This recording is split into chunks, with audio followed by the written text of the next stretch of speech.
Don't you worry, it's only a story.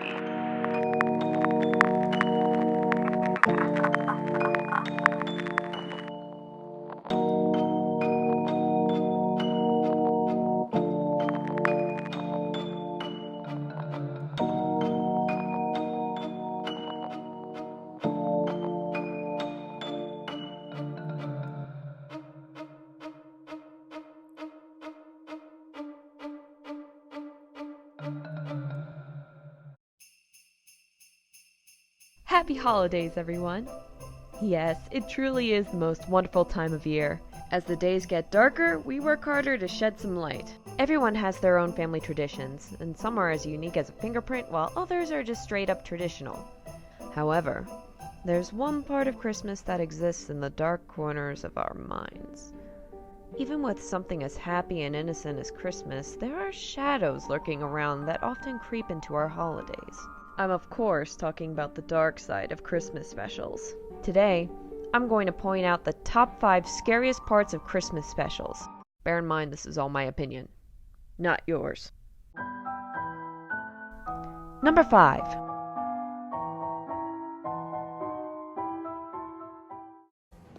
Who doesn't love the Muppets? Yes, one of my favorite specials is A Muppet's Christmas Carol. The songs are fantastic. The humor is fantastic. The acting is... well, I mean, need I say more?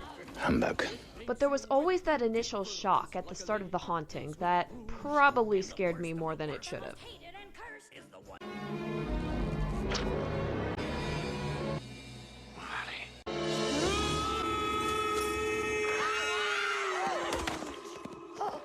You okay? I think if I saw that, I would get a hotel. I bet a lot of you were thinking that I was going to put the Ghosts of Christmas Future on there. Too easy.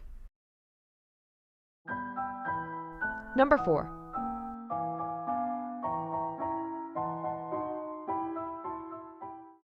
Here's an animation group that a lot of you have probably heard about. Rankin. These guys produce quite possibly the shittiest stop-motion animation movies, yet they've all found a way to crawl into our hearts. Hello, Jingle Bells. Number 1 elf speaking. And Jangle Bells. Unfortunately, that's not the only place they've crawled into. And no, this will not be the only time that they show up on this list. One of their more famous stop motions was a little film called Santa Claus is Coming to Town. One thing that you should keep an eye out for the next time that you see a Rankin film is their odd need to add supernatural or unworldly creatures in their stories. This is where the Winter Warlock comes in. And when it comes to the matters of the mind, he never left. What is this? A trick? Oh, The funny thing is, he's not the main villain of the story. In fact, spoilers, not long after Kris Kringle runs into this guy, he almost immediately reforms. Why? I guess one could argue that it's foreshadowing, but it's always been a bit unnecessary.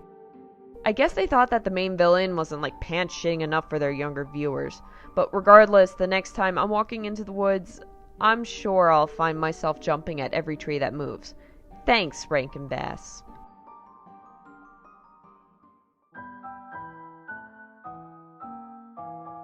Number 3. Who remembers the book? The Polar Express. Me too. And they made a movie which was good, but not the greatest movie I've ever seen. However, it captured the same spirit as the book and stayed true to the original story while still making it feature length. For that, I'm extremely grateful. Though there's one scene that is so out of place and doesn't mesh with the story whatsoever. You are just like me, my friend. A Scrooge!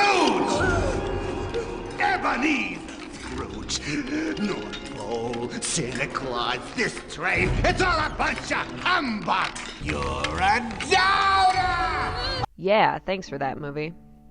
That's not hot chocolate spilt on my pants, friend. Why was the scene in the movie? It makes no sense. It never comes back either. It just kind of leaves me feeling unearthly confused, and that's why it's here. Polar Express, I'm never wandering around another train by myself ever again. Not that I have before either. Number 2.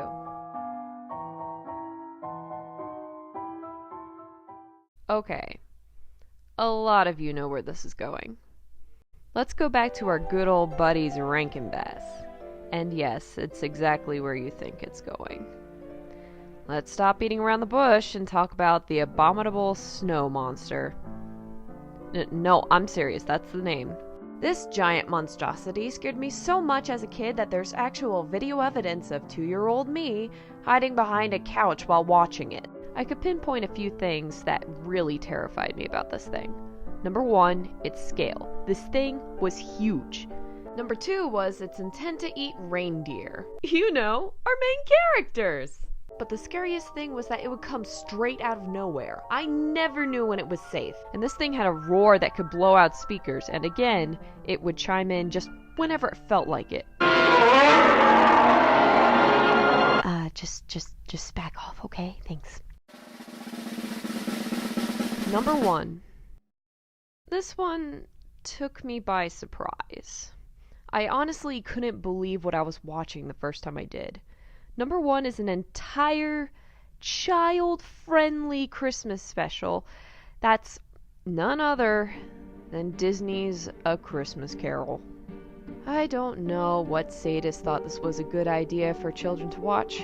At the time, I had seen A Haunting in Connecticut, Hide and Seek, and a few other obscure horror films that gave me chills at best. Yet this was the thing that made me cover my ears and squint my eyes. I could pinpoint a few scenes in particular, like this one.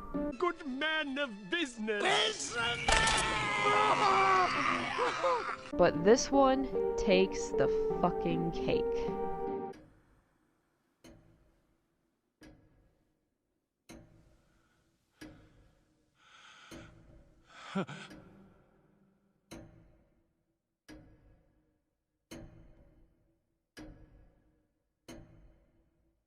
The quiet as something slowly shifts in the background or becomes off in a subtle way is a technique used by horror directors to this day. It's effective and keeps the audience on edge. My question? What the hell is it doing in a fucking Christmas Carol? If I were Scrooge, the last thing I'd be feeling is the Christmas spirit. Instead, I'd be jumping for joy that I'm still alive. It's hard to believe they honestly felt like this was the best choice to make, or even the best direction to head in. Regardless, I actually do enjoy this movie. I just wish that perhaps this movie came with a warning label. Thanks a lot, Disney. Well, that's all for now. Think you know a Christmas special that's even creepier than all of these? Let me know in the comments below. Don't forget to subscribe and have a spooky and happy holiday.